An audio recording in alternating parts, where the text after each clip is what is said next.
tant qu'athlète national puis international. Qu'avez-vous appris durant votre saison, votre parcours culturiste? Ça a été vraiment une sacrée aventure. Ça, surtout que moi, j'ai vraiment démarré de rien du tout. Quand je suis arrivée dans le milieu, j'étais vraiment sortie de nulle part, hein. Avant, j'étais cavalière, donc j'avais rien à voir avec la muscu. Donc c'est vraiment un peu un hasard que je suis arrivée là. Je voulais me lancer un défi. Et j'ai appris énormément de choses déjà à avoir confiance en moi, parce qu'avant j'étais un peu timide, j'avais un peu peur de manifester. Donc j'ai pris confiance en moi. J'ai aussi appris à mieux gérer le stress et à mieux m'organiser. Parce que je suis quelqu'un de très dynamique, très actif, mais quand je suis un peu trop stressée, je fais n'importe quoi, je suis un peu, comment dire, désorganisée. Et ça, j'ai appris à maîtriser donc, durant ce temps-là. J'ai aussi appris comment se présenter sur scène, puisque au début, j'étais nulle. Sur scène, j'étais vraiment nulle, je posais, mais bon, catastrophique, parce que déjà j'étais timide, j'avais très peur. Donc voilà, ça j'ai appris. J'ai aussi appris à m'entraîner correctement, comment entraîner un corps à haut niveau naturellement. Moi, je suis certainement pas encore formée complètement, hein, loin de là, mais disons que j'ai déjà des petites bases intéressantes qui peuvent m'aider à bien m'entretenir, même quand je ne monte plus sur scène. Bon, j'ai aussi appris à connaître beaucoup de gens et j'ai aussi appris à connaître les choses, l'autre côté, allez, comment dire ça, le mauvais côté. Ça, j'ai aussi appris à connaître, mais je n'ai pas parlé de ça, c'est pas le moment. Mademoiselle Deschmaker, donc quand on regarde votre palmarès, c'est vrai qu'on s'y perd un petit peu. Pourriez-vous nous dire quel est votre titre préféré? J'aime bien tous mes titres, hein. C'est toujours été un bon souvenir. J'ai réfléchi, le titre que j'ai aimé le plus, c'est, je crois que c'est quand j'ai fait champion du monde à l'INBA à Los Angeles. Oui. Parce que c'est là où j'ai trouvé aussi mon physique le mieux. De toutes les compétitions que j'ai faites, c'est là que mon physique était au top. Donc déjà, j'étais très contente de mon physique. Enfin, ça a été très dur toute l'année. Je me préparais depuis le 2 janvier. Donc là, on était quoi, le 10 novembre 10-11 novembre. J'étais à bout. Les voyages, décalage horaire, courir partout.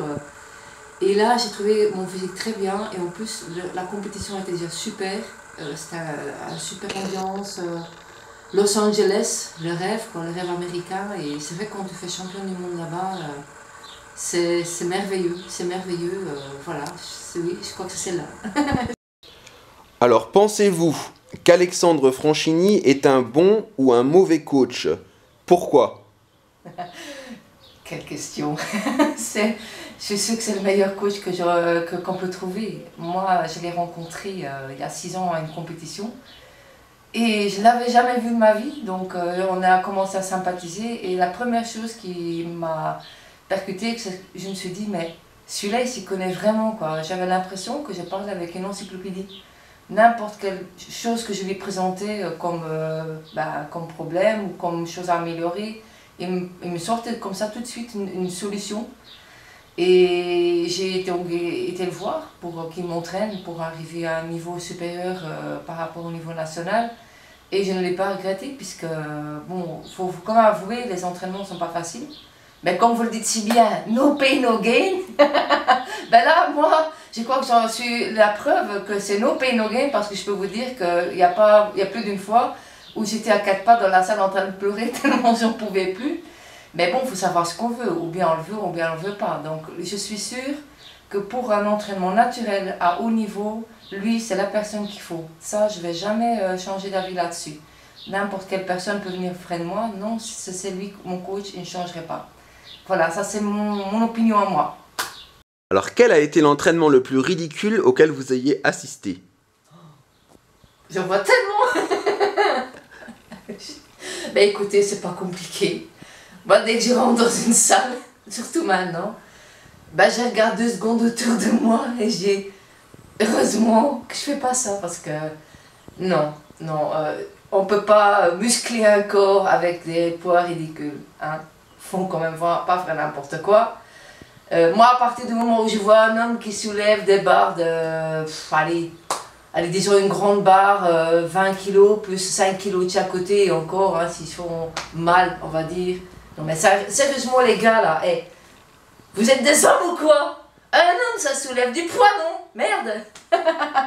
Non, moi, un homme ça doit être fort, un homme ça doit m'impressionner. Quand je vois un homme qui s'entraîne avec des poids lourds, ah je kiffe. Alors quand je vois des hommes comme ça, soulever des rochers, que même moi c'est mon échauffement, désolé, c'est ridicule, hein? Voilà.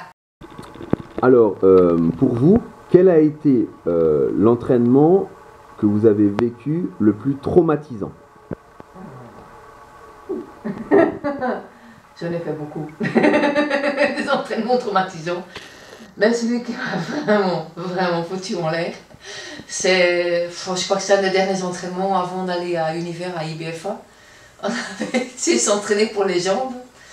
Et il m'avait fait faire, c'était quoi? Si je ne me trompe pas, c'était 5 séries de 50 répétitions avec 500 kilos à la presse. Après, il m'avait fait faire des fentes avec la barre guidée. Après, j'avais fait, je sais plus quoi, encore, oui, les ischios. Bon, il avait vraiment mis la patate ce jour-là. Je crois qu'il a voulu vraiment être sûr des chaussures, que je serais bien. Eh ben, je peux vous dire que j'ai eu mal. J'ai eu vraiment mal. Ah la vache, je crois que j'ai pleuré tout le long. Donc, oui, maintenant je rigole, mais ce jour-là, j'ai pleuré. J'ai vraiment pleuré. Voilà, s'il vous plaît.